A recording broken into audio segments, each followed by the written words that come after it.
me to interview some of the most remarkable women in the world. Women who have fought for themselves and for others when they're told that they don't belong. But one interview that stuck with me was Meryl Tengistill, the first Black woman to fly the U-2 spy plane. I asked her, why is it important that we say first Black woman every single time? And she said to me, because not only do I hold it with pride, but a lot of responsibility. That she may be the first, but she will not be the last. Today, less than 1% of pilots are women of color globally, and I stand proudly as one of the very few.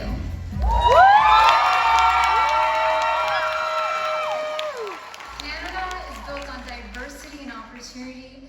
We fight for equal representation, and I am honored to hold that responsibility. Every time I have been failed, I've been rejected, I have stood back up. And I hope that my journey gives other young girls the courage to be in the rooms that they deserve to be in. Because the sky is not the limit when the universe is the beginning of your dreams.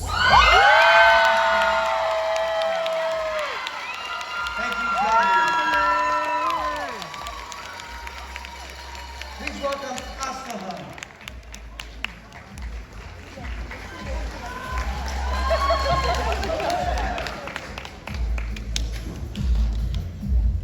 Imagine being engaged at 17, married at 18, a mother at 19.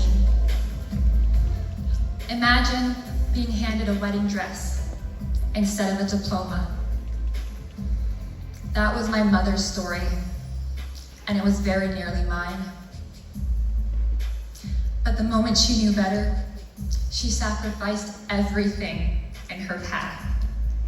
Moved from Turkey to Canada, a land of freedom, opportunity, and dreams, and gave me the path to build a new one. It is an honor and a privilege and an absolute gift to be standing on this stage tonight. One a girl like me was never supposed to get.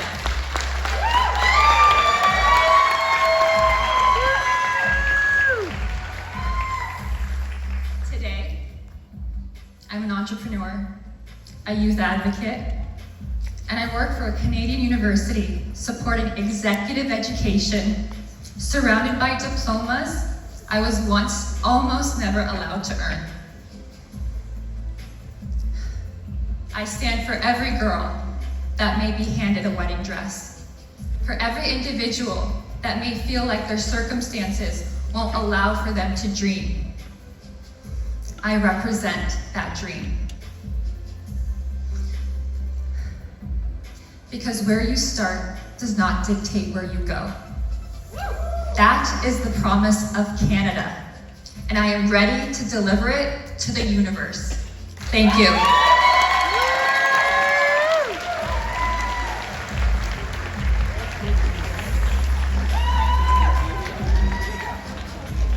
Thank you, Asfahan. Next up, please come up, Patricia.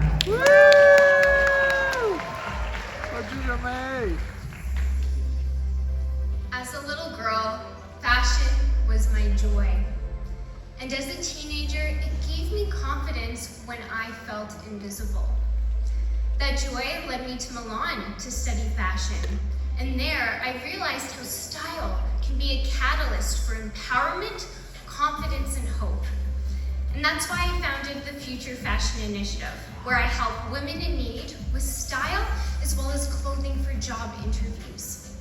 More than half of the hundreds of women that I have worked with are newcomers to Canada that come to our country with nothing but the clothes on their back. And one experience specifically that stands out to me is where I worked with a Ukrainian refugee where she was going for her first ever job interview. And I remember placing a beautiful tailored blazer on her shoulders. And in that moment, her smile lit up, her shoulders sat back, and her face welled with tears. That was true transformation. And I believe all it takes is one person to see you, believe in you, and help you find your true potential. And I know what it feels like to feel invisible, and I want to ensure that every single woman sees a beautifully confident, transformational leader when they look in the mirror, ready to enact change. Thank you.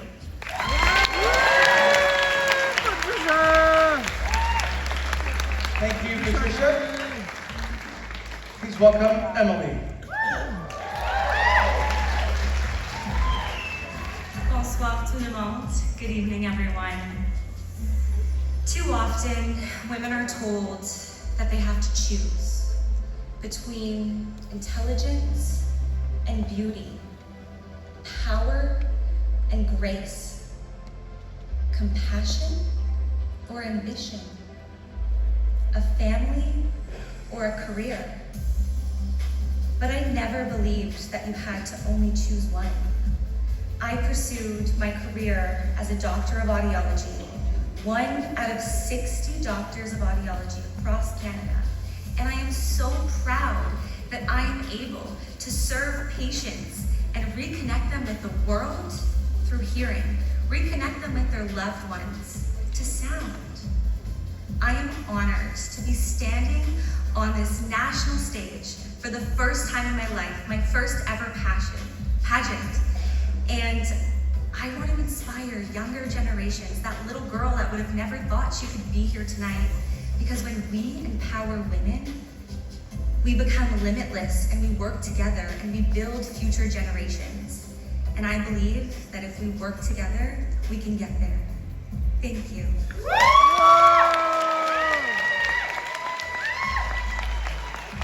Thank you, Emily. And our last contestant, Naomi.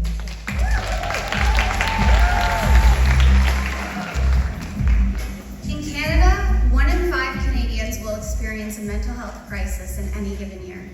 Yet many continue to remain in silence due to stigma, fear, or barriers when seeking help. I believe mental health impacts every single one of us. Behind every smile is a story we may not see. As a registered nurse, I have had the privilege of caring for individuals in some of their most vulnerable moments. And through this, I learned health cannot be achieved without mental health. True wellness requires us to care for the whole person, physically, emotionally, and psychologically. This belief shaped my master's research, where I dedicated my thesis to improving access to mental health services for youth.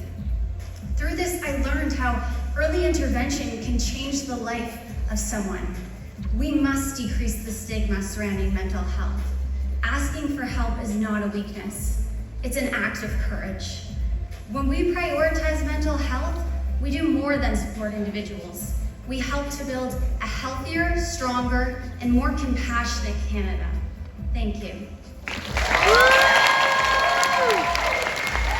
Thank you, Naomi. Ladies and gentlemen, is that amazing or is that amazing?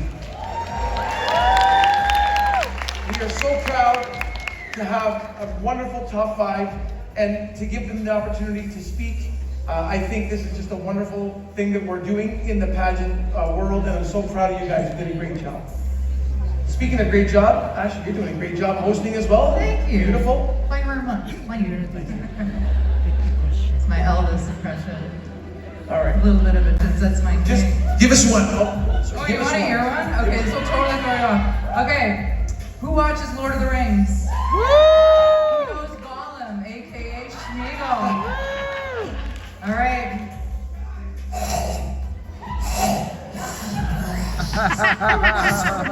Precious from us. Master cares about us. No, Master wants the precious things. I love it. Good job. And that is why you never judge a book by its cover. Thank you, Ashley. The only voice that I can do is, I'm a tower repairer, too sweet to be cerebral, funky like a monkey. Sky is the limit, space is the place. Oh yeah, macho man this since we're doing it. Anyway, back to the show. You don't know what this is turning into. We're all full of amazing talents, but now, let's hear what the ladies have to say. Gotta have a little fun, why not? Jobley, join us.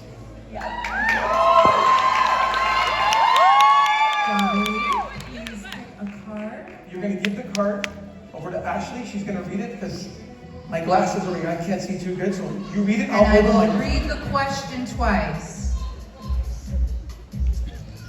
So official.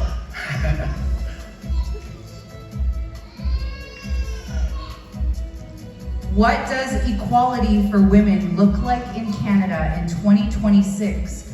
And where do you believe we still have work to do? I'll ask it one more time. What does equality for women look like in Canada in 2026? And where do you believe we still have work to do?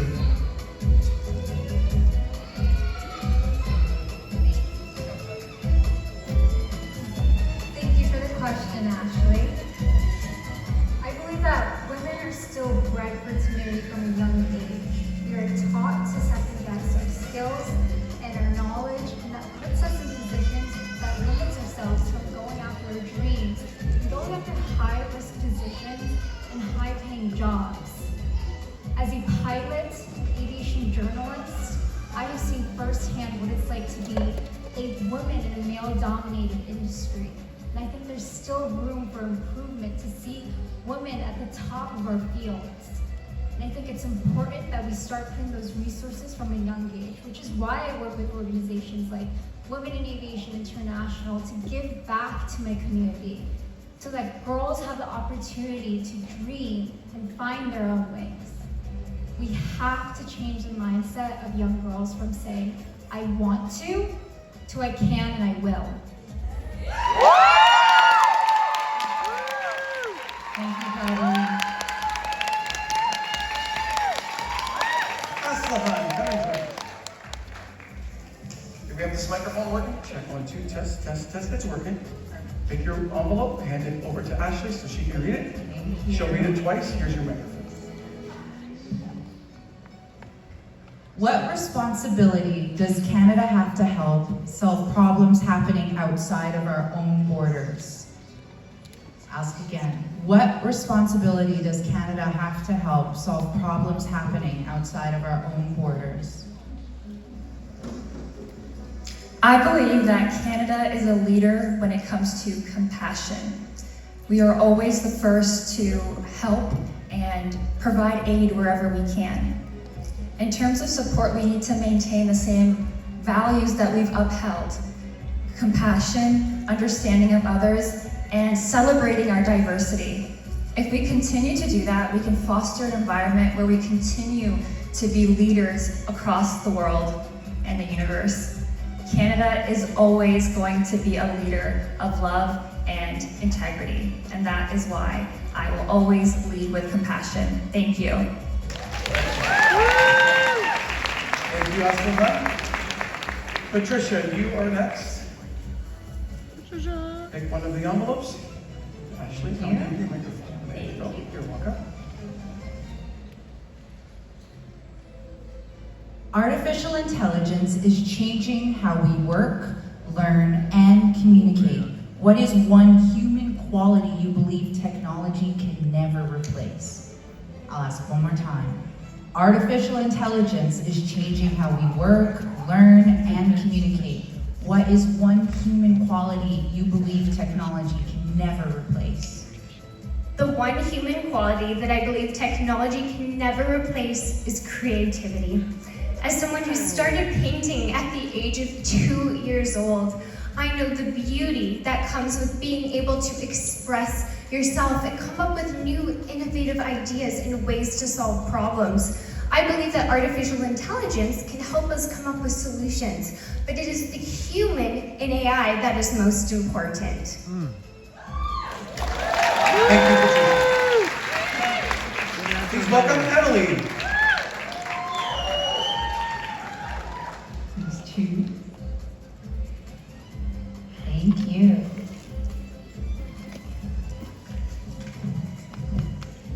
If you could guarantee one thing for every child born in Canada, what would it be?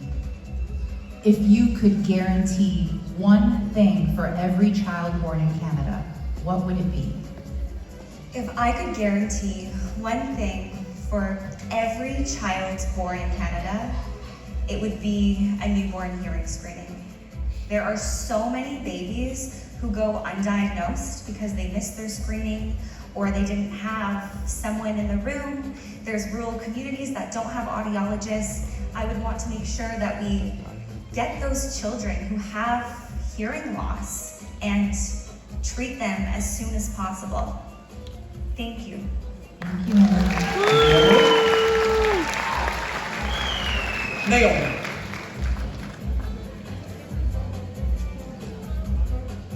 The last card. Nope.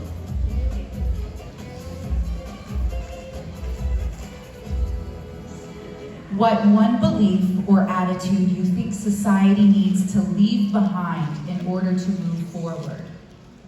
What one belief or attitude you think society needs to leave behind in order to move forward? That we can't unite as one. Recently, we've been divided, and there's been a lot of hatred and difficult things going on in the world. But I think it's important to remember that we are one. We are the human race. It's important that we continue to have compassion and empathy for each other. And I believe that we can all come together and be one. Thank you. Thank you, Naomi. Ladies and gentlemen, a big round of applause for our top 5. That is what we call grace under pressure. It's not easy, you guys. It's not easy to stand here and answer questions like that in front of everyone. But let's give them a big round of applause. They worked so hard to get to this point.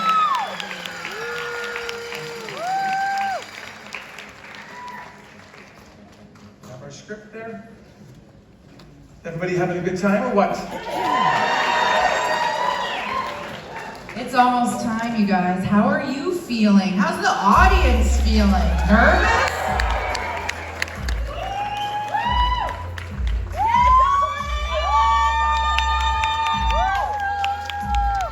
Ladies and gentlemen, here for a final look, our top 5.